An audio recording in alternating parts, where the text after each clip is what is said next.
అవగాహన సదస్సు ఏర్పాటు చేసిన ఎన్టీపీసీ పోలీస్ శాఖ వారికి మా గ్రామం తరఫున, మా గ్రామ ప్రజల తరఫున, మా గ్రామ పంచాయతీ తరఫున ప్రత్యేక ధన్యవాదాలు తెలియజేస్తున్నాను. ఇలాంటి అవగాహన సదస్సులు పెట్టడం వల్ల ప్రజల్లో అవగాహన వస్తుందని మేము అనుకుంటున్నాం. ఈ గతంలో కూడా ఇలాంటి చాలా మాజీ సర్పంచ్ గారి ఆధ్వర్యంలో కూడా మా ఎరకలపల్లిలో ఇలాంటి ప్రోగ్రాంలు ప్రతి 6 నెలలకు 3 నెలలకు ప్రోగ్రాం జరిగేది ఈ గ్రామంలో.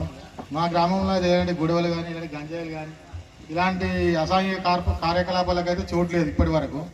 ముందు ముందు కూడా మేము అలానే మా గ్రామాన్ని పరిరక్షిస్తూ మీ ఏదైనా సహాయ సహకారం కావాలని ఎన్టీపీసీ పోలీసు వారికి తెలియజేస్తూ మీ సహకారం తీసుకుంటామని తెలియజేస్తున్నాం. బైకుల మీద హెల్మెట్ ఉండాలి, పేపర్లు పక్కా ఉండాలి, ముఖ్యంగా ఇన్సూరెన్స్ ఉండాలి. రీసెంట్లీ మన లేకపోవడం వల్ల చాలా నష్టపోయారు.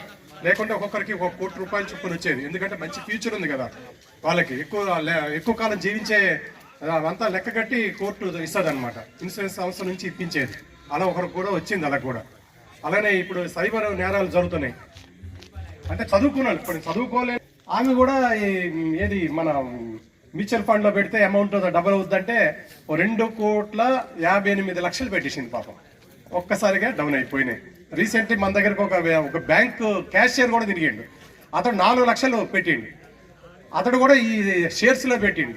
షేర్స్ లో బాగా డెవలప్ అవుతాం కదండి. అంటే తెలియక కాదు, అతడు తెలిసి షేర్స్ అంటే ఏంటి, మనకు అన్ని గూగుల్లో కొడితే ఇక మనకు అన్ని ముందు చూపిస్తుంది కదా. గూగుల్ కానీ లేకుంటే యూట్యూబ్ లో చూస్తే కొన్ని వస్తుంటాయి కదా. కానీ కొన్ని వచ్చేవన్నీ ఫేకే, ఏది కరెక్ట్ రావు. ఏదో కొన్ని వస్తాయి తప్ప అన్ని ఎక్కువగా ఫేక్ పెడతారు. పెట్టి అలా మోసపోతున్నారు చాలా మంది. తర్వాత మీ ఏది క్రెడిట్ కార్డు ఇదైపోయింది, బ్లాక్ అయిపోయింది, మీ మళ్ళీ దాన్ని అప్డేట్ చేస్తాం, ఇది ఒక ఓటీపీ చెప్పండి అంటే ఓటీపీ చెప్తే మీ అమౌంట్ అంతా ఖాళీ అయిపోద్ది. సరే, అలాంటి నెంబర్ ఏ రకంగా మోసపోయినా వెంటనే 1 అవర్ లోపు 1930 నెంబర్ కాల్ చేస్తే వెంటనే మీ అమౌంట్ మీకు అక్కడ ఫీజు అవుద్ది.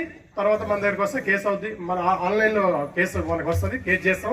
ఆ అమౌంట్ మీకు మళ్ళీ వచ్చే అవకాశం ఉంటుంది. కానీ విత్ ఇన్ షార్ట్ పీరియడ్లోనే 1930 నెంబర్కి కాల్ చేయాలి. అర్థమైందా? అలాగనే లేడీస్కి కూడా, అలాగే వృద్ధుల గురించి, లేడీస్ గురించి అన్ని విధాలా చాలా బాగా చెప్పారు శ్రీనివాస్ గారు. అవన్నీ అర్థం చేసుకోండి. తల్లిదండ్రులు, ముఖ్యంగా తల్లిదండ్రులు అంటే మీకు తెలుసో లేదో, ఇప్పుడు కొంతమంది ఏంటంటే తల్లిదండ్రులు వృద్ధులు అయిపోయినాక నా కొడుకు ఏం తిరుగుతాడు, ఎంఆర్ఎఫ్ చుట్టూ ఏం తిరుగుతాడు, రెవెన్యూ చుట్టూ ఏం తిరుగుతాడని చెప్పి ప్రాపర్టీ అంతా ముందుగానే రాసేస్తారు. రాసిన తర్వాత కొడుకు మనోడే కానీ కోడలేదమే మంచి విషయం నాటుతుంది కదా, దూరం పెట్టేస్తుంది. పెట్టిన తర్వాత వీళ్ళు ఇబ్బందులు పడతారు. అంటే తిండి కూడా పెట్టకుండా చాలా మంది సమస్యలు ఎదుర్కొనే వాళ్ళు ఉంటారు. అలాంటి వాళ్ళు వెంటనే మళ్ళీ రెవెన్యూని కానీ పోలీసుని కానీ సంప్రదిస్తే మళ్ళీ ఆ ఆస్తిని మళ్ళీ తిరిగి పొందే హక్కు అవకాశాన్ని సుప్రీంకోర్టు కల్పించింది. అదొకటి గ్రహించాలి వృద్ధులు. అంటే అది గ్రహించి అలాంటి సమస్య తెచ్చుకోకుండా పిల్లలు కూడా జాగ్రత్త పడాలి. అర్థమైందా? అదొకటి. ఇక అన్ని విషయాలు బాగా చెప్పారు. తర్వాత ఇవి ఏవి మత్తు పదార్థాలు, అలాంటి డ్రగ్స్. ఆ డ్రగ్స్ అన్నది ఇది మరి ఇది ఎట్లా వస్తుంది, ఇది ఎంత ప్రమాదకరమైంది, ఎందుకు మనం ఇదవుతున్నాం అని మీ అందరూ డౌట్ రావచ్చు. కొందరికైనా వస్తుంది కదా. ఇలాంటిది మొత్తానికి బ్యాన్ చేసేవచ్చు కదండి. అసలు డ్రగ్స్ కేవలం గవర్నమెంటే పండిస్తారు.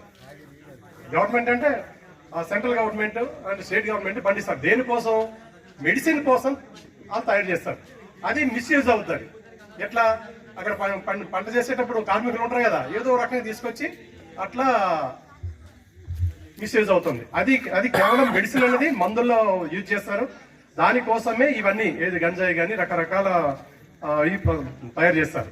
తర్వాత ఇవి వాడుకునేది, ఇప్పుడు ఉదాహరణకి ఈ మనం వీళ్ళు వాడతారు, ఎవరాలు మార్వాడిస్ వాడతారు, ఏది బొంగు ఇది అంటారు చూడండి. అది కూడా ఒక రకమైన మొత్త పదార్థమే. కాకపోతే అది చూడండి, ఒక ఏజ్ 90 ఇయర్స్ ఏజ్డ్ పర్సన్ అయినా అది వాడితే రాత్రి అంతా ఎగురుతూనే ఉంటారు. అంటే అంత శక్తిని ఇస్తుంది అది. కానీ ఆ తర్వాత డేలా పడిపోతారు. కానీ అది మెడిసిన్ గా తప్ప వేరే దానికి వాడకూడదు. అది వాటికి అలవాటు అయిన వాళ్ళు ఏంటంటే మనోడు చెప్పినట్టుగా ముందు దానికి మత్తుకి అలవాటు పడేక అది మళ్ళీ విత్ ఇన్ టైంలోనే మళ్ళీ కావాలనిపించి దానికి అనిపిస్తుంది. ముందు ఎంతో ఏదో లోకాలు తిరిగినట్టుగా ఉంటుంది. రాను మన ఆర్గానిక్స్ అన్ని దెబ్బతింటాయి. చాలా ఇబ్బందులు. మన ఊర్లో అలాంటిది లేదు కాబట్టి సంతోషించాలి. ఒకవేళ ఉన్నా అందుకని ఈసారి కఠినంగా చేసి అలాంటిది ఎవరు పండించినా అమ్మినా, అమ్మేటోళ్ళకి పండించేటోళ్ళకి శిక్ష ఉంది, తాగేటోళ్ళకి లేదు. తాగేటోళ్ళకి కేవలం ఏంటంటే ఈ అవగాహన కల్పించి పంపించేస్తారు. అంటే మీరు అనొచ్చు ఈ సినీ యాక్టర్లు చాలా మందిని పట్టుకున్నారు కదా.